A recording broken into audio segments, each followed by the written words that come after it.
दोस्तों, Karachi TV channel में खुश आमदीद। अस्सलाम अलैकुम। अगर आपने हमारा चैनल कराची टीवी अभी तक सब्सक्राइब नहीं किया है तो प्लीज़ इसे सब्सक्राइब कर दे ताकि उस तरह की वीडियो आपको बआसानी मिलते रहे। वादी तीरा ज़िला खैबर तहसील बाड़ा का दौर आफ्तादे और खूबसूरत इलाका है। घने जंगलात ने बुलंद व बाला पहाड़ों की खूबसूरती में इजाफा कर दिया है। न सिर्फ वादी तीरा मैदान के पहाड़ बुलंद व बाला हैं बल्कि खुद वादी तीरा मैदान भी सतह समंदर से काफ़ी बुलंदी पर वाक़ है और यही जन्नत नज़ीर इलाका अफरीदी अक़वाम का मजबूत गढ़ और तारीख़ी मरकज़ रहा है, जिसके पहाड़ी सिलसिले और सरहद एक तरफ मगरिब में अफगानिस्तान से मिलते हैं, जनूब मगरिब में ज़िला करम, जनूब मशरिक़ में औरकज़ई और शुमाल में ज़ख़ा खैल और कुकी खैल कबाइल से मिलते हैं।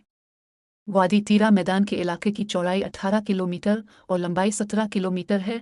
वादी तीरा के मैदान इलाके में आफरीदी कबाइल के 6 कबीले आबाद हैं, जबकि बाकी 2 कबाइल ख़ास मैदान इलाके में आबाद नहीं और न ही उनकी वहाँ पिदरी ज़मीन है। आफरीदी अक़वाम की तारीख़ तो बहुत पुरानी, बल्कि अगर यूँ कहा जाए कि क़ब्ल अज़ मसीह है तो गलत नहीं होगा। ताहम यहाँ मकसूद वादी तीरा की तामीर व तरक्की और वहाँ के लोगों की खुशहाली है। वादी तीरा और ख़ास तौर पर मैदान का इलाका ज़री इलाका है और काश्तकारी के अलावा वहाँ के लोगों का दूसरा कोई ख़ास ज़रिया माश नहीं। दहशतगर्दी के खिलाफ जंग के दौरान मकामी कबाइल को बेपनाह नुकसानात का सामना करना पड़ा। अगरचे बहाली का अमल जारी तो लेकिन मंसूबों की तकमील की सुस्त रवि की वजह से मतलूबा नताइज के हुसूल में बहुत सा वक्त लग सकता है, जबकि मुतासरा इलाकों की बहाली और आवाम के लिए रोज़गार के मौक़े की फ़राहमी के लिए फ़ौरी इक़दामात की ज़रूरत है। कुदरती जंगलात और बुलंद व बाला सरसब्ज़ और शादाब पहाड़ों की वजह से तीरा के इलाकों पर बारिशें भी बकसरत होती हैं। पहले भंग की फसल ज़्यादा हुआ करती थी, लेकिन अब इसकी कीमत फ़रोख्त बहुत ज़्यादा गिर गई है। इमरान खान की हुकूमत में ये पॉलिसी पाइपलाइन में ज़ेर गौर थी कि भंग की फसल को कानूनी शक्ल देकर उसके लिए वहाँ फैक्ट्री कायम किया जाए ताकि इस फसल को मुस्बत अंदाज में इलाज मुआवजा के लिए इस्तेमाल किया जा सके। जिस तरह हमारे सूबे के कुछ अज़ला के अंदर तंबाकू को कानूनी शक्ल दी गई है, जिससे हुकूमत को टैक्स की सूरत में और काश्तकारों को तंबाकू की फसल से बराह रास्त फ़ायदा मिलता है, लेकिन पीटीआई की हुकूमत वो भी नहीं कर सकी।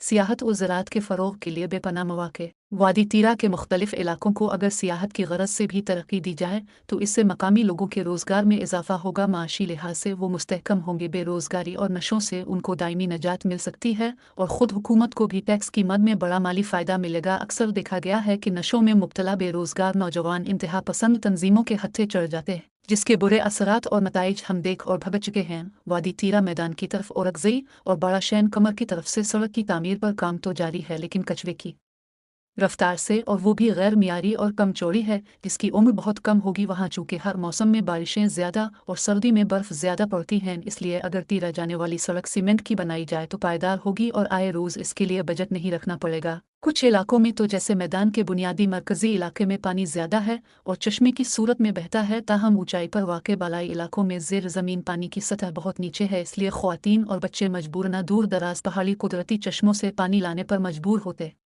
हैं। इसलिए हुकूमत और मुताल्लिका महकमों जैसे ज़राअत, पब्लिक हेल्थ और सिविल इंतज़ामिया अगर मिलकर पहाड़ों के दामन और तवील दर्रों में बारानी डैम्स बनाएं तो इससे ज़ेर ज़मीन पानी की सतह ऊपर आ सकती है, जिससे लोग मुस्तफ़ीद होंगे। वादी के कई इलाकों में ज़िंदगी की बुनियादी सहूलतों की फराहमी का तसव्वुर भी न होने के बराबर है, जहाँ आज भी पीने के पानी के हुसूल के लिए लोगों को कई किलोमीटर दूर का सफ़र करना पड़ता है। पहाड़ों पर जंगलात में इजाफा हो सकता है और आलूदगी से साफ़ माहौल मुयस्सर होगा, जिसके अनगिनत फ़ायदे हैं, लेकिन अगर बाइख्तियार हल्के तवज्जो दे वादी तीरा को अगर तरक्की दी गई, लोगों को ज़राअत और माश के मुतबादिल ज़राए फ़राहम किए गए तो वादी तीरा न सिर्फ कुदरती खूबसूरती में बल्कि सियाहत के हवाले से भी एक नुमाया मकाम हासिल कर सकता है। और आजकल दुनिया में सियाहत ही मुनाफा बख्श इंडस्ट्री की सूरत इख्तियार कर गई है, लेकिन बदकिस्मती से कुदरती वसाइल से मालामाल इस ममलकत खुदाद में हमारे हुक्मरान वो सब कुछ करने के लिए तैयार नहीं जिससे मुल्क तरक्की करें और कौम खुशहाल बने। वादी तीरा के पहाड़ों पर घने और खूबसूरत जंगलात को महफूज बनाने के लिए ज़रूरी है कि महकमा जंगलात हर साल नए और मुख्तलिफ किस्म के पौधे और दरख्त काश्त करें और मकामी लोगों में ये एहसास उजागर करें कि वो खुद भी अपने पहाड़ों पर और उनके दामन में छोटे बड़े पौधे काश्त करें ताकि इस कुदरती माहौल को महफूज बनाया जा सके। और दरख्तों की कटाई पर सरकारी और गैर सरकारी यानी मकामी सतह पर पाबंदी होनी चाहिए। ताहम इस हिकमत अमली को मुअस्सर बनाने के लिए हुकूमत को वादी तीरा तक बिजली और गैस की सहूलत को पहुँचाना होगा, क्योंकि बिजली और गैस की अदम मौजूदगी में मकामी लोग मजबूरना घरों को गर्म रखने के लिए दरख्तों की कटाई का सहारा लेंगे। मैंने खुद मुशाहिदा किया कि बाज़ जगहों पर जहाँ पानी बहता है वहाँ के करीब घरों के लोगों ने लेट्रीन बनाए हैं और इस तरह लेट्रीनों का गंदा पानी और फुजला साफ पानी में शामिल होने का अंदेशा है, जिससे यह कुदरती तौर पर साफ पानी आलूदा हो सकता है जो मुज़िर सेहत होगा। तीरा में अमन कायम है, माहौल पुरसुकून है। और जगह जगह फोर्सेस की चेक पोस्टें कायम हैं, जहां से गुजरते हुए हर शख्स को एंट्री करनी पड़ती है। ताहम ज़रूरत इस बात की है कि सिविल इंतज़ामिया, पुलिस और फोर्सेस के जवान इकट्ठे चेक पोस्टों पर तैनात हों ताकि शनाख्त और रिकॉर्ड रखने के बाद हर सयाह को वादी तीरा जाने दे। उम्मीद है वीडियो आपको पसंद आई होगी। शुक्रिया।